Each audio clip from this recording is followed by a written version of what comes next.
এই মুহূর্তে সাভারের আশুলিয়ায় আছেন সহকর্মী মুজাফর হোসেন জয়। সরাসরি যাব তার কাছে।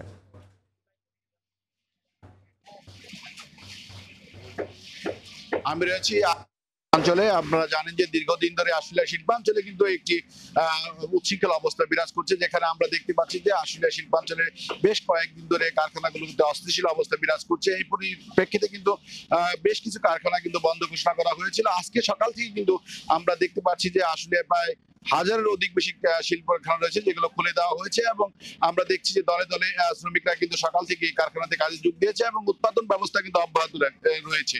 আমি যে কারখানাটি দাঁড়িয়ে আছি সেই কারখানাটি উৎপাদন ব্যবস্থা অব্যাহত রয়েছে। প্রশাসনের পক্ষ থেকে জানানো হয়েছে যে শিল্প পুলিশ সহ আপনার সেনা সদস্যরা মোতায়েন রয়েছে, যারা বিভিন্ন স্থানে টহল দিচ্ছেন। একই সাথে কিন্তু আমরা যে দেখতে পাচ্ছি যে সেটি হচ্ছে যে বিভিন্ন স্থানে কিন্তু সেনা সহ তারা টহল দিচ্ছেন এবং তারা বলছেন যে যে কোনো ভাবেই হোক বিশৃঙ্খল পরিস্থিতি এড়াতে কিন্তু আইন শৃঙ্খলা বাহিনী মোতায়েন থাকবে। একই সাথে কিন্তু যেটি বলা হচ্ছে যে বর্তমানে কিন্তু পরিস্থিতি অনেকটি সুস্থ রয়েছে এবং কোন অবস্থাতে উচ্ছৃঙ্খল অবস্থা তৈরি হচ্ছে না এবং উৎপাদন ব্যবস্থা অব্যাহত রয়েছে। কারখানা মালিকরা বলছেন যে এইভাবে যদি কারখানা চলতে থাকে তাহলে কারখানা চালিয়ে নেওয়া যাওয়া সম্ভব হবে। আপনারা জানেন যে আশুলিয়া এবং বৃহত্তর একটি অঞ্চল, মূলত আপনার রপ্তানি প্রক্রিয়াকরণ অঞ্চল রয়েছে, সেখানেও কিন্তু বিগত কয়েকদিন পূর্বে কিন্তু একটি অস্থিতিশীল অবস্থা বিরাজ করছিল। আজকে কিন্তু পুরোপুরি শান্ত রয়েছে বলে আমরা জানতে পেরেছি। একই সাথে কিন্তু আপনার এই অঞ্চলের যে শিল্প কারখানাগুলো রয়েছে, শ্রমিকরা বলছেন যে মূলত শ্রমিকরা যে জিনিসটা বলছে যে সেটা হচ্ছে যে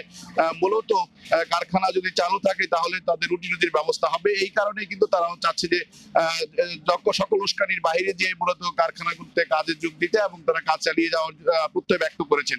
একই সাথে কিন্তু প্রশাসনের পক্ষ থেকে জানানো হয়েছে যে যে সমস্ত স্থানে মূলত বিশৃঙ্খলা তৈরির সম্ভাবনা রয়েছে সেখানেই কিন্তু সেখানেই কিন্তু অতিরিক্ত পুলিশ এবং আইন শৃঙ্খলা বাহিনী মোতায়েন রয়েছে। সেই সাথে অতিরিক্ত সেনা কিন্তু টহল দিচ্ছে সাভার শিল্পাঞ্চলের ইপিজেড সহ বিভিন্ন গুরুত্বপূর্ণ স্থানে। তো মূলত শিল্পাঞ্চলের ঘটনা নিয়ে এই ছিল আমার কাছে সর্বশেষ তথ্য। সাভার থেকে যোগ দিয়েছিলেন সহকর্মী মুজাফর হোসেন জয়।